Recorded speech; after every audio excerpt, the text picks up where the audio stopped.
Hepatitis A is a picornavirus, so a lot of what we're going to cover we already covered in the picornavirus overview video, so we'll hit the ground running. Let's set our scene here at the Open Range Zoo. When we hear the word hepatitis, it sounds a lot like hepatitis, so we'll use hippos to illustrate everything we want to remember about the virus. Like we've already mentioned in the overview video, as a picornavirus, hepatitis A is an RNA virus, hence the yellow warm colours.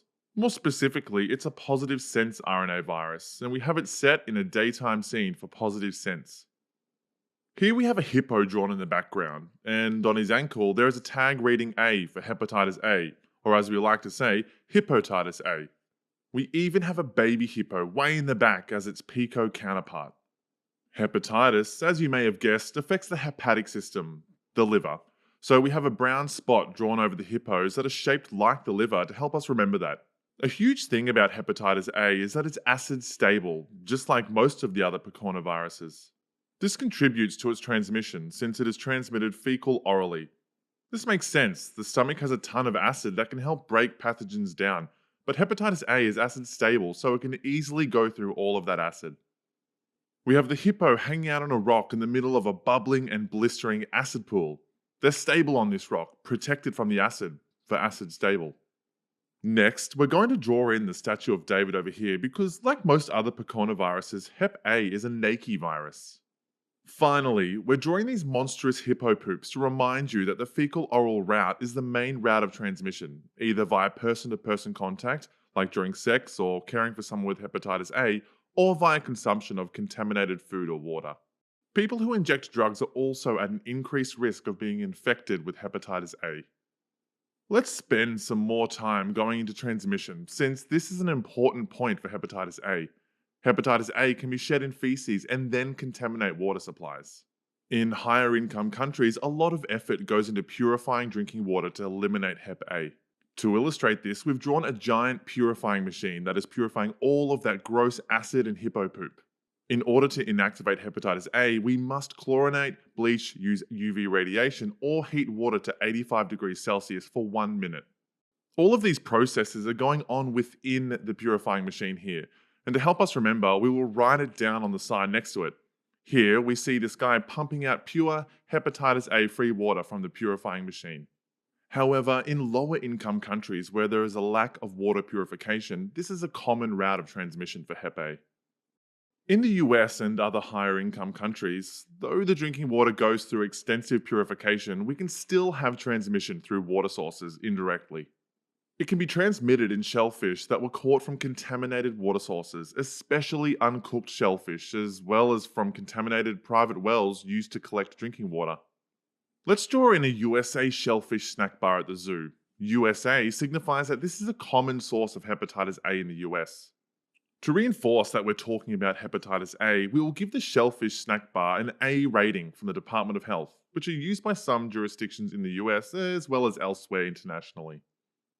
Although, look at the shellfish saleswoman pulling shellfish out of the hippo exhibit here with a big fishing net. She's pulling them right out of this gross poop contaminated pond, so these are very contaminated shellfish, a very common culprit for Hep A associated food poisoning in the US. Additionally, we've given her a large backpacking backpack. This is because hepatitis A is common amongst travelers who are traveling to endemic areas, especially in the southern hemisphere. Okay, let's move on to clinical symptoms.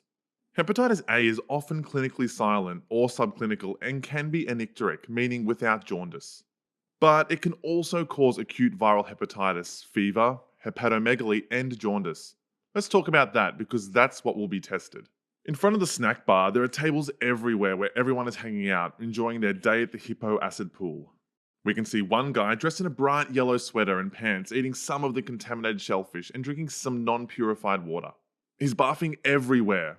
This will help us remember some of the symptoms of Hep A infection as well as the modes of transmission. His yellow jumpsuit will help us remember that hepatitis A can cause jaundice, especially in adults. Notice the child is also vomiting, however, he's not wearing a yellow jumpsuit. This is because in young children, acute viral hepatitis is less likely to cause jaundice, what we call anicteric hepatitis.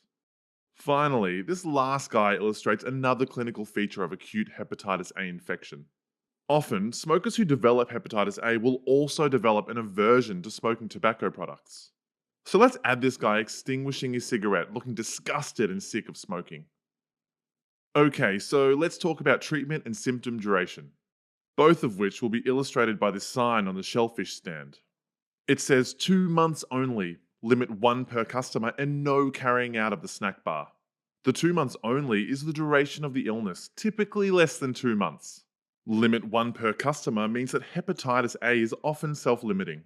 And no carrying out signifies that there is no carrier or chronic state. Before we wrap up, let's talk about prevention. Hepatitis A is one of the viruses that we are lucky enough to have a vaccine for. To help you remember that, we drew a tranquilizer gun shaped like a syringe on the hip of the shellfish zookeeper. We can remember that it's inactivated because this is a tranquilizer gun, and what do tranquilizer guns do? They inactivate animals. It's good to remember to give the vaccine to patients who are considered high risk. This includes those who live in endemic areas, patients with chronic liver disease, people experiencing homelessness, men who have sex with men, and people who inject drugs. Hep A is relatively simple compared to the other Hep B and Hep C viruses, but it still has a lot of information.